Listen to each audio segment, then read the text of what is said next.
Chris, was there a particular challenge as an artist that you had when you began doing your first piece? Ironically, my very first piece was a small piece called Love.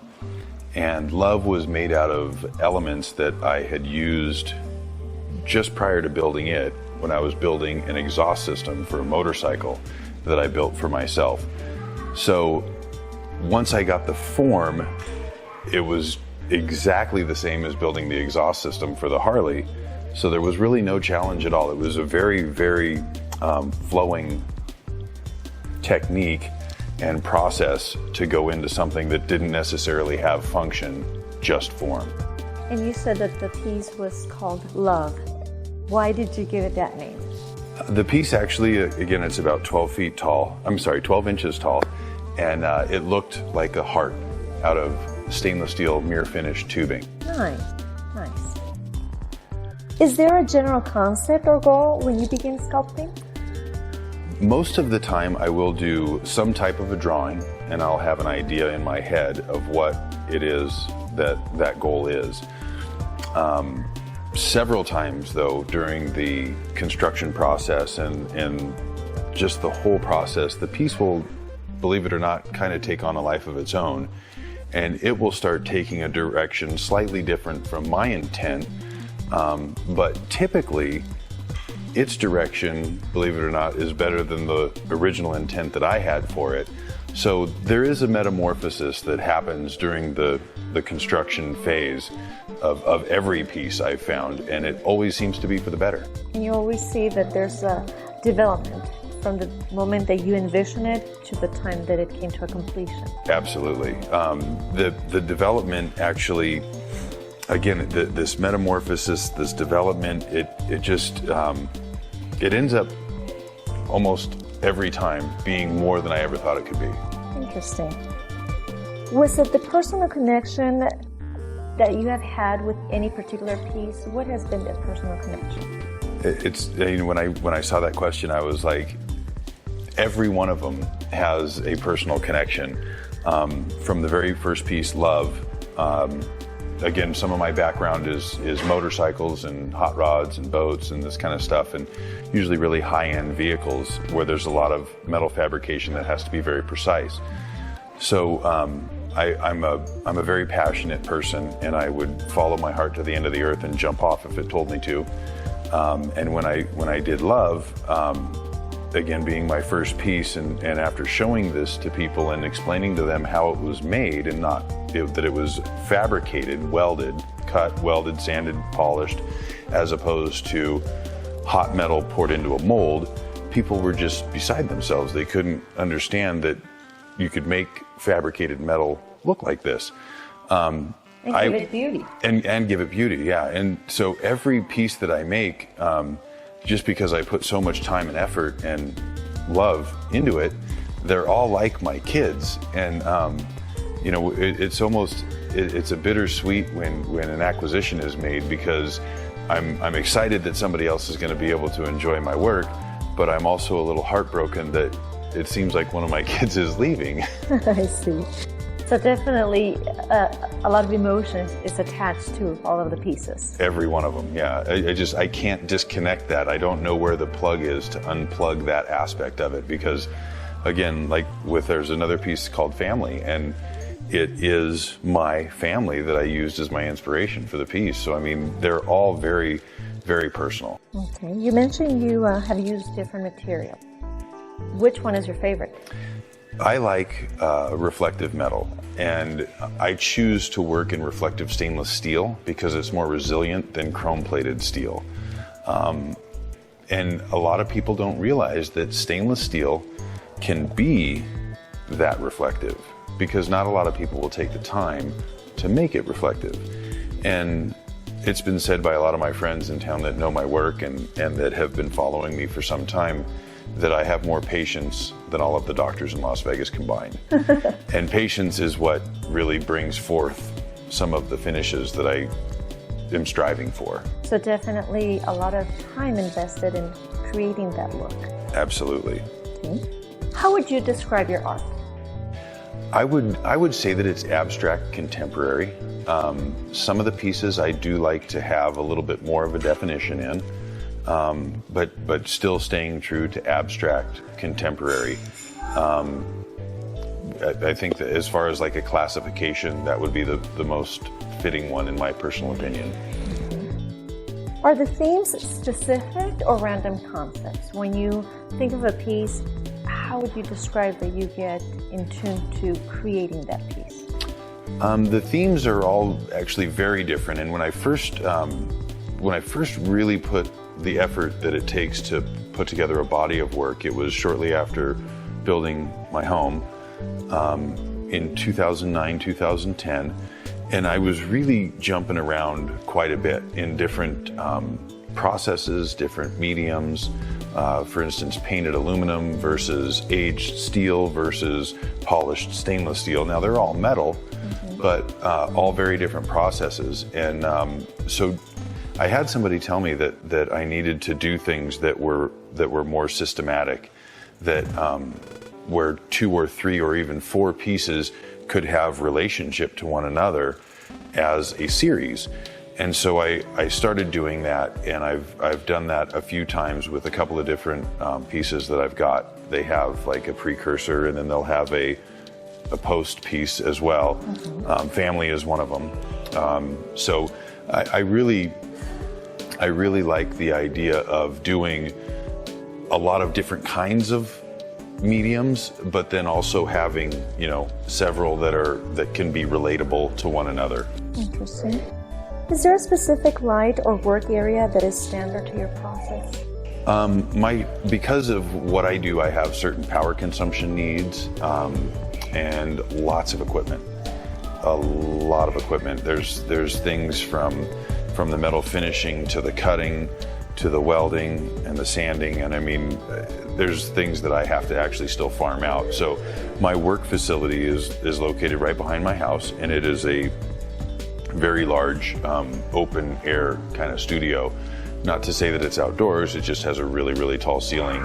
And I think without that facility, there would be no way to do some of these items, because I have to, sometimes lift them up, and so the high ceilings are really key. And I put a lot of skylights and wall windows in there for the different light, and then I've also got high bay lighting in there. So the space, if it's not lit, Hard to work. Every minute that goes by, I get a little older, and these things are getting worse and worse every day. So you do all the work by yourself, or I do do. you have a group of individuals that help you? Right now, it's all me. If you get a piece that I say that I've done, with the exception of any kind of subcontract stuff like water cutting, because I don't have that equipment. So sometimes I will have a friend of mine help me with some programming, and then it'll go to another shop and they'll cut out flat patterns for me, and then I'll do all of the assembly, all of the sanding, all of the finishing. Occasionally I'll have a friend come in if I've got something that just cannot be done by myself, but my son is maturing and he's becoming more helpful, and I hope to one day hand the baton off to him. And have an apprentice. Exactly. Are different techniques used based on any piece, or is it the same technique for all the projects? There's a lot of different techniques that I use. It really depends on the materials. There's, again, an aluminum piece on my website called Pierced. It's also, it's not at the gallery actually right now. And there's the edges of the piece are a really, really crisp line. Now that piece is made out of aluminum.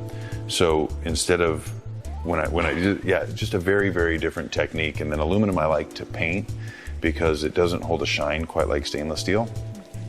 And then anytime I'm working with steel, I like to use materials that are going to I like to use them for the color that they're going to do naturally. Again, steel painted, there's still that opportunity for rust. As we've seen old rusted cars. Yes. I let other people do my research and development for me, and then I utilize things that I know stand the test of time. You've talked about different techniques and different elements that you use. The training, where did that begin? I think that all stems from the style and design of motorcycles and cars from from way back when, all the way back into high school. I was building Harleys professionally for a long time with a guy that was very, very highly revered in the industry. As a matter of fact, they called him the godfather to choppers. Most of the TV shows that we see today, these guys got all of their initial information from the gentleman that I used to work for. And he liked to do things that were just really cutting edge and, you know, stood out in a sea of motorcycles. When you go to a motorcycle event, most guys can't find their bike because they look just like everybody else's. So this guy really liked to do stuff that would just completely stand out. Interesting. Are you exploring new ways to apply to future pieces? Always. There's a piece at the gallery now called Link, and it was a process that I'd seen somebody else had done a piece of furniture out of this process. And what it is it's laminated plywood. And wood has always intrigued me. I have done a few pieces in wood, but in Las Vegas, if you're going to carve a real solid tree stump, you have a very, very good chance of losing part of it as it starts to dry out and crack. And I thought that this process was very conducive to our arid environment because plywood is very stable. I mean, it is construction's workhorse. It's used for everything. In both permanent and temporary situations. So I had a bunch of material left over from a crate that I had built and for some shelves for some storage in the shop, and just glued them all together and then started with a chainsaw, and I'm sure you'll see Link in the video. That's just where I stopped. I didn't know that's what I was going to do, but that's just where I stopped. And very creative, because you wouldn't think that would be the process to make it look the way it does. It's really unique, I think, and the reason that it has so many of those contours is to really expose to the viewer what it's truly made out of, because you can see all the layers and the way the layers will disappear and continue on the other side of a hole.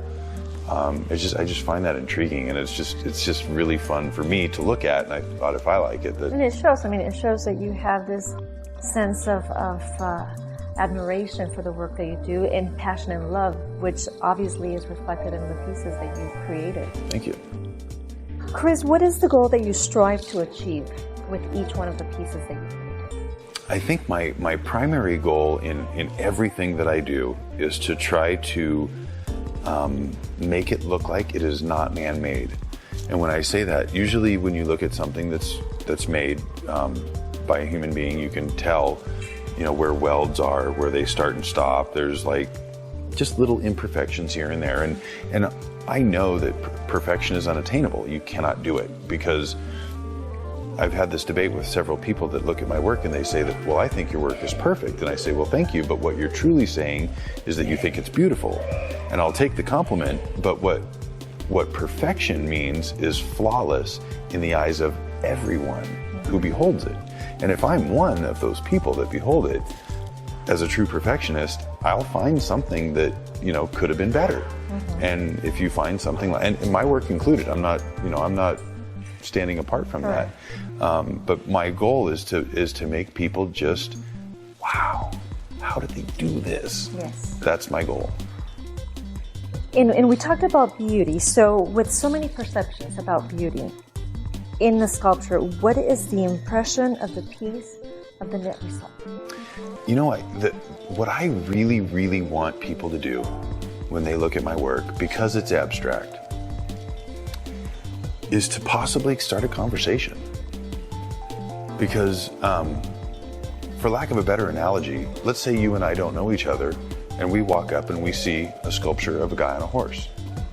Chances are you're going to see a guy on a horse, I'll see a guy on a horse, and we may just walk off, never engaging one another. Whereas if we have an opportunity to see something different and some enlightenment occurs between you and between me, I'm a very kind of outgoing guy. So if I walk up onto a contemporary piece and I say, wow, this reminds me of something when I was a kid, I'm basically thinking out loud. You walk up at the same time, not knowing me, think I'm talking to you. Yes. And you say, well, I see that. And so now, oh wow, I would have never seen that unless you would have pointed that out. Now, all of a sudden, we're engaged in a conversation. And there's so many things in society that tend to divide us. Who's your NFL team? Who'd you vote for in the last election? What church do you go to? What kind of truck do you drive?